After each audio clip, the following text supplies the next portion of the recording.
Imagine a crime scene with absolutely zero witnesses. There is no yellow police tape fluttering in the wind. There are no flashing red and blue lights cutting through the darkness, disorienting the neighbors. There are no forensic technicians in hazmat suits kneeling in the dirt, dusting for fingerprints or photographing tire tracks. Picture a vast, open field in the ancient Near East, roughly 6,000 years ago. The silence is absolute, heavy, broken only by the dry wind hissing through the weed stalks and the low, rhythmic buzzing of flies.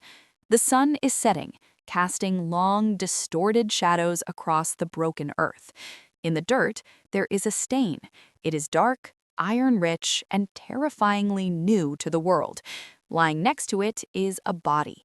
This is not just a tragedy. This is the precise moment where human history pivots from innocence to bloodshed.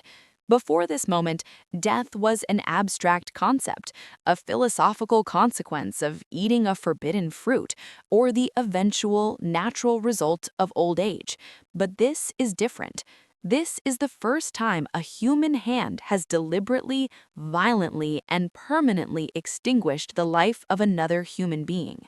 We know the names. You have likely heard the story in Sunday school, or perhaps you've read it in the dusty, early pages of the Bible. Cain and Abel, the jealous brother, the rejected offering, the rock. But today, we are not looking at this as a religious fable or a moral bedtime story. We're reopening the oldest cold case in human existence. We're treating Genesis chapter 4 as a Class A felony file. We will profile the killer not as a two-dimensional villain from a storybook, but as a complex psychological case study. We will analyze the motive, the weapon, the opportunity, and the terrifying aftermath that defined the course of civilization.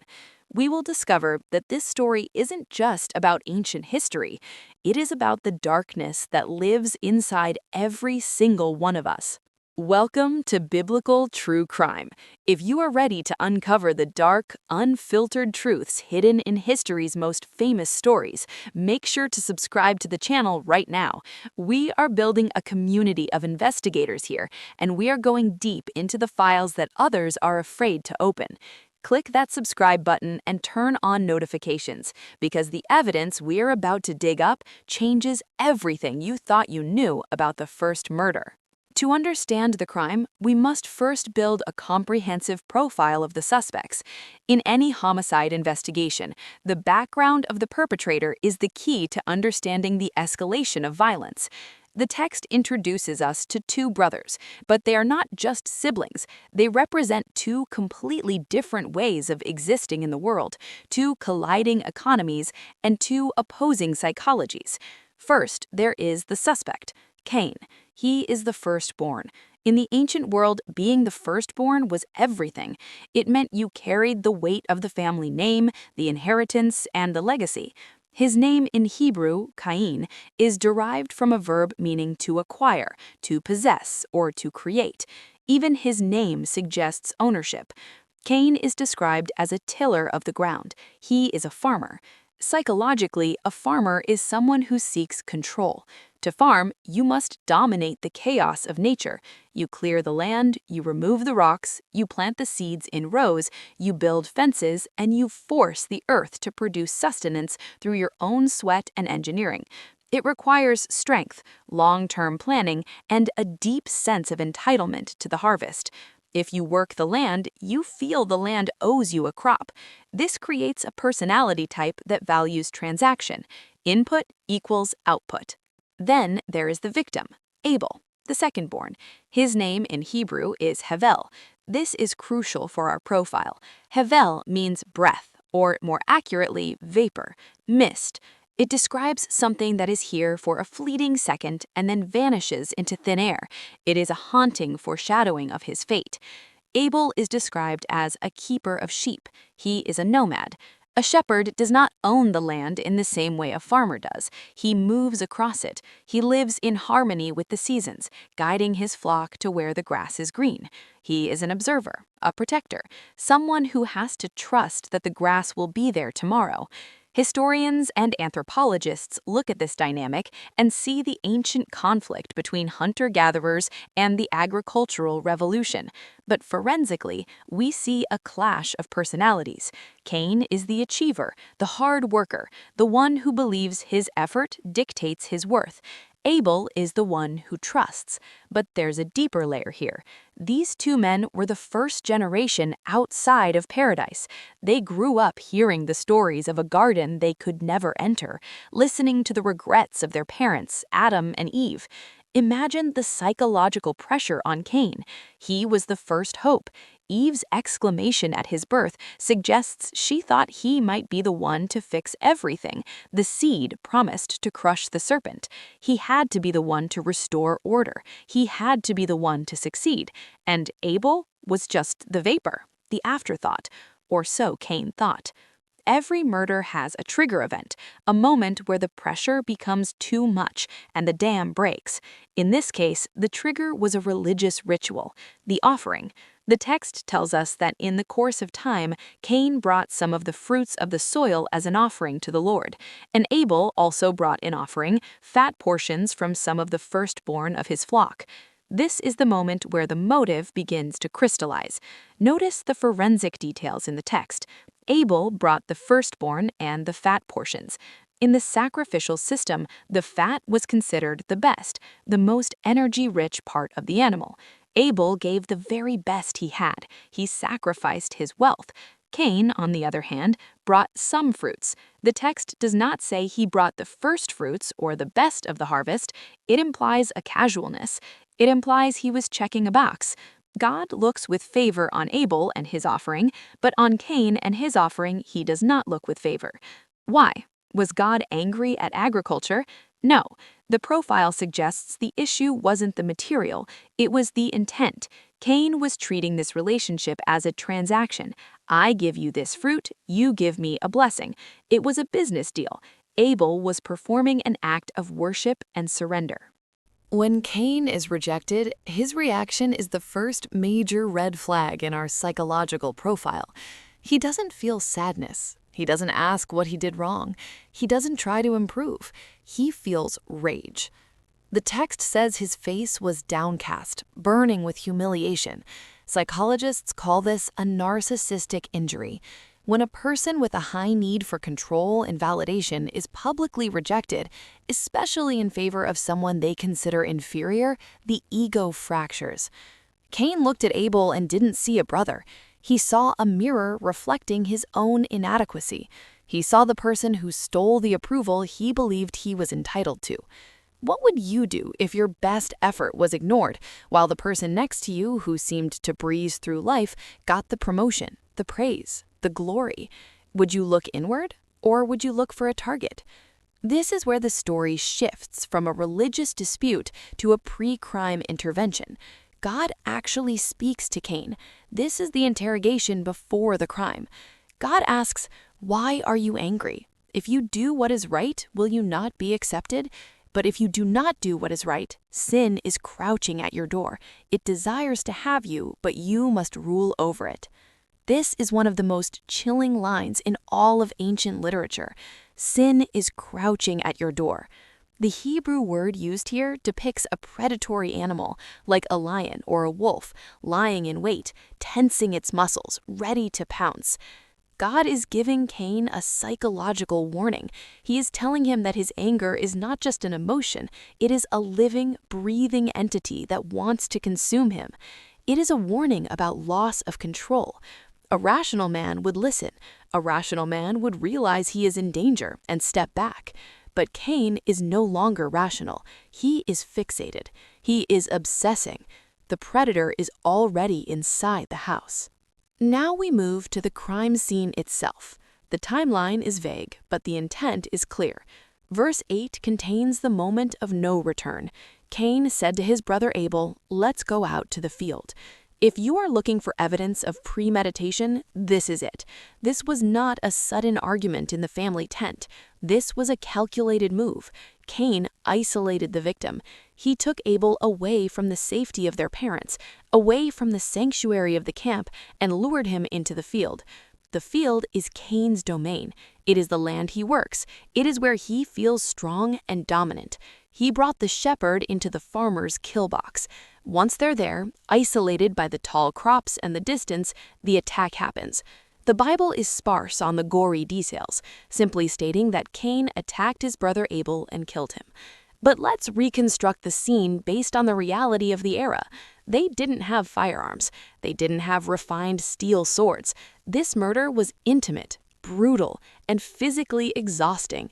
How did he do it? There are three main theories based on the tools available. The first is a rock. This is the classic depiction. A rock requires close proximity. It requires repeated blows. It is messy and chaotic. To kill a man with a stone, you have to be blinded by a rage that shuts off your empathy completely. It causes massive blunt force trauma.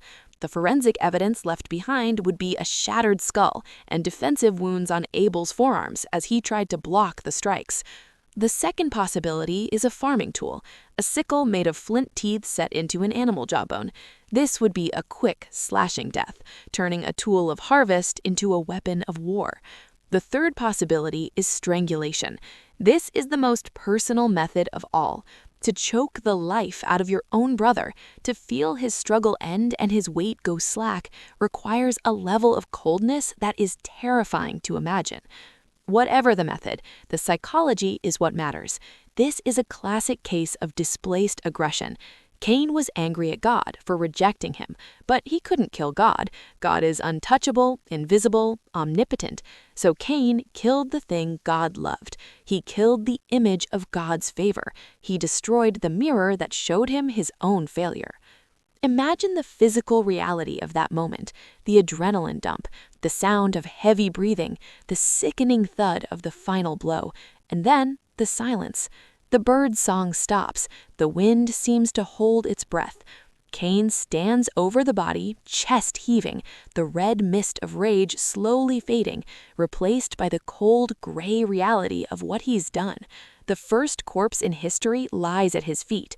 There is no template for this. He has just invented murder. If you are fascinated by this deep dive into the darker side of history, do me a favor and hit that like button. It helps us get these investigations in front of more people. And if you haven't subscribed yet, now is the time. We have so many more cold cases to crack. After the adrenaline fades, the instinct for self-preservation kicks in. The cover-up begins.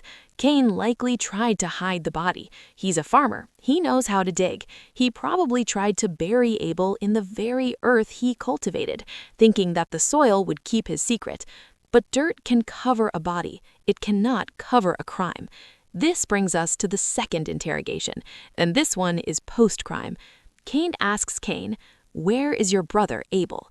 Just like with his father Adam, God is not asking for information. He knows the answer. He's giving the suspect a chance to confess.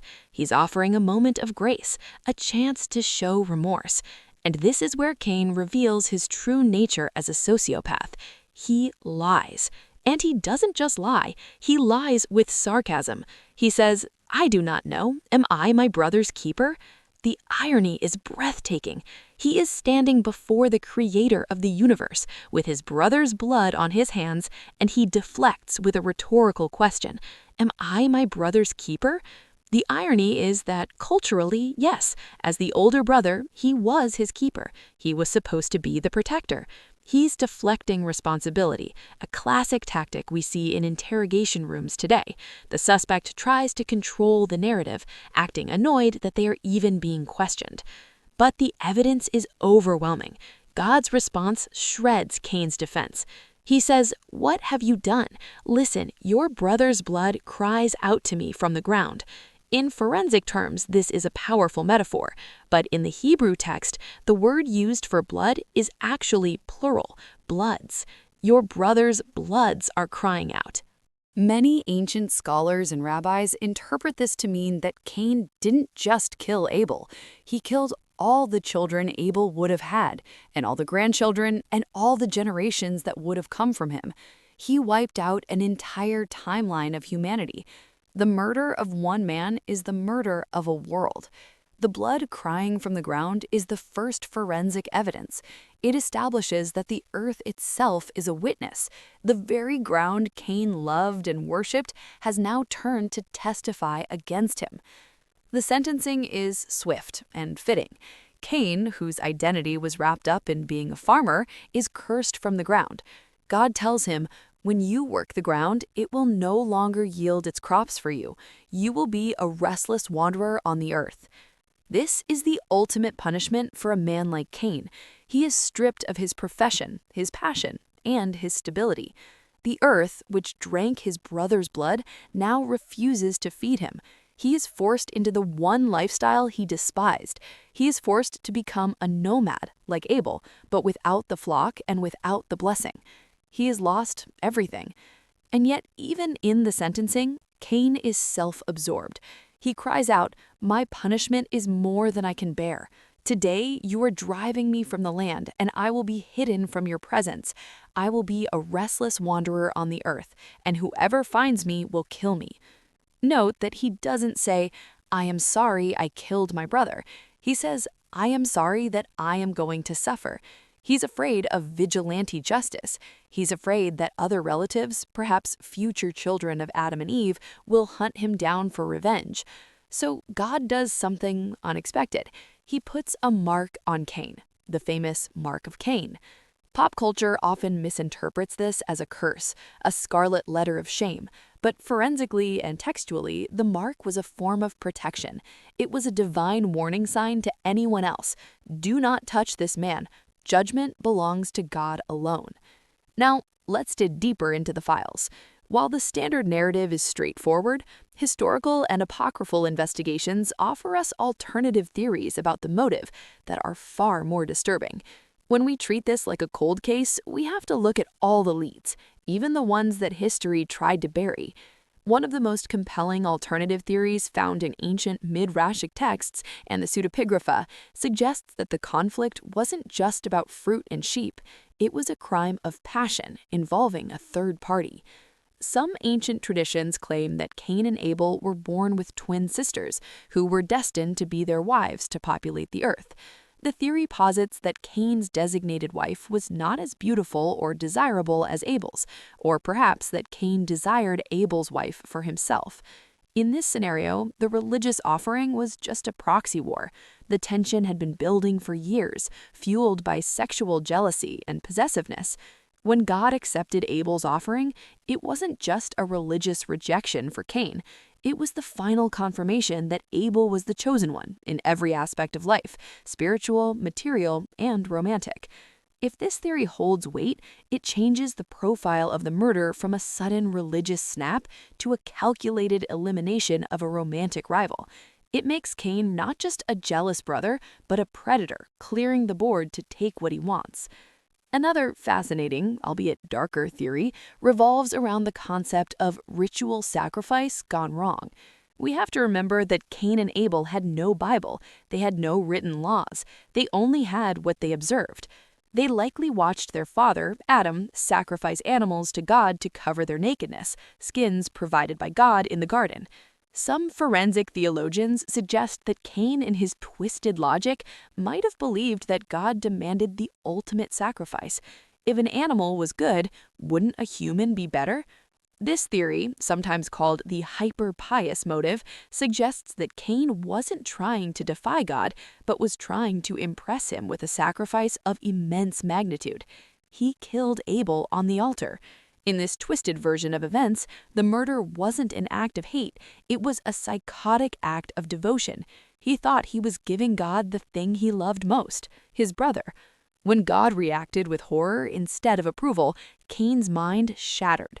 This aligns with the profile of certain religious cult leaders who commit atrocities under the delusion that they are carrying out a divine will that transcends normal morality. It paints Cain not just as a simple villain, but a man suffering from a profound and dangerous theological delusion. Finally, there's the seed of the serpent theory, a controversial idea that has floated through history for millennia.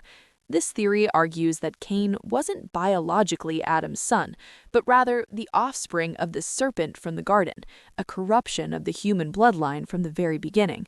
While this leans heavily into the supernatural, from a storytelling perspective, it attempts to explain the sudden, violent nature of Cain. If he was genetically predisposed to violence, programmed to kill the righteous line, then the murder of Abel was inevitable. It wasn't a choice, it was biological destiny. But the scary truth, the true crime truth, is that Cain was fully human, and that is what makes his actions so terrifying.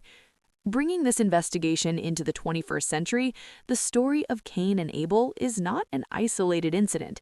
It is the archetype for a very specific, rare, and devastating category of crime, fratricide.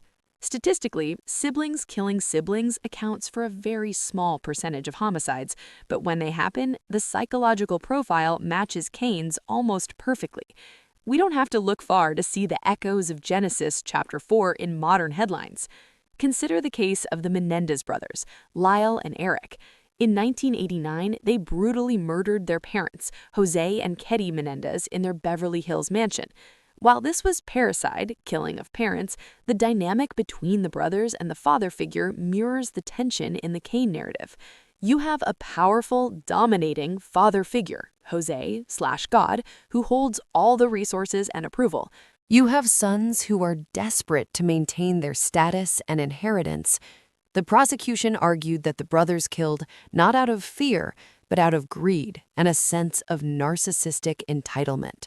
They believed they were owed the lifestyle, the money, and the freedom, and the parents were the obstacles standing in the way of that harvest. Just like Cain, when the source of validation threatened to cut them off or was perceived to be withholding, violence became the solution. They tried to remove the obstacle to secure the asset. Another chilling parallel can be found in the case of Mark and Matthew generation. In many modern cases of sibling murder, forensic psychologists find a history of parental favoritism. It is rarely about the specific argument on the day of the murder. It is about decades of being compared. Why can't you be more like your brother? Look how successful your sister is. This creates a pressure cooker of resentment. The favored sibling becomes the target, not because of what they did, but because of what they represent. They are the living proof of the murderer's inadequacy. We see this in the tragic case of the Han twins in California, where one twin conspired to kill the other simply because she felt she was the evil twin and her sister was the angel. The identity was so fractured that she believed one had to die for the other to truly live. Furthermore, we can look at the concept of the family annihilator, men like Chris Watts or Scott Peterson. While they killed their wives and children, the psychology shares a root with Cain, the desire to wipe the slate clean. Cain killed Abel and then tried to go on living as if nothing happened. Am I my brother's keeper? Implies a desire to detach from the family unit entirely. Family annihilators often feel weighed down by the responsibilities of family life, the burden of the brother or the wife. They kill not out of passion, but out of a cold, selfish desire to reset their life to zero, to become a wanderer without baggage. Cain's punishment, to be a wanderer, was ironically exactly what many modern family killers are trying to achieve: freedom from obligation. But just like Cain, they find that you cannot outrun the blood crying from the ground. The guilt, or at least the forensic evidence, always catches up. The verdict on Cain is clear: guilty of premeditated murder, driven by narcissistic rage, spiritual rebellion, and a complete lack of empathy. But as we close this file, the investigation turns inward. The story of Cain and Abel is the first cold case, but it is also a mirror. It shows us how quickly jealousy turns into resentment, how resentment turns into dehumanization, and how dehumanization turns into murder. It forces us to ask ourselves, when we feel that anger rising, when we feel rejected or unappreciated at work, in our families, or in our relationships, can we hear the warning? Can we hear the voice saying that sin is crouching at the door? The predator is waiting. It is waiting for you to say, "It's not fair." It is waiting for you to say, "I deserve what they have." The question is not whether you will feel anger. You will. You are human, just like Cain. The question is whether you will rule over it or whether you will let it rule you. Will you be the keeper of your brother or will you be his executioner? This was only the first file in our investigation of biblical true crime. There are stories in these ancient texts that are far darker, stranger, and more terrifying than you can imagine. We haven't even touched on the crimes of the judges, the assassinations of the kings, or the psychological horror of the Nephilim. Next time, we are going to open the file on the Nephilim, the giants who walked the earth. Were they genetic anomalies, ancient kings, or something else entirely? You do not want to miss that investigation. If you found this forensic breakdown fascinating, if you want to support high-quality, deep-dive storytelling that respects your intelligence, then do the one thing that helps us more than anything else. Smash that subscribe button, turn on the bell icon so you don't miss the next case, and leave a comment below telling me which biblical mystery should we investigate next. I read every single comment, and I want to hear your theories. Until next time, keep your eyes open, watch the door, and rule over the beast.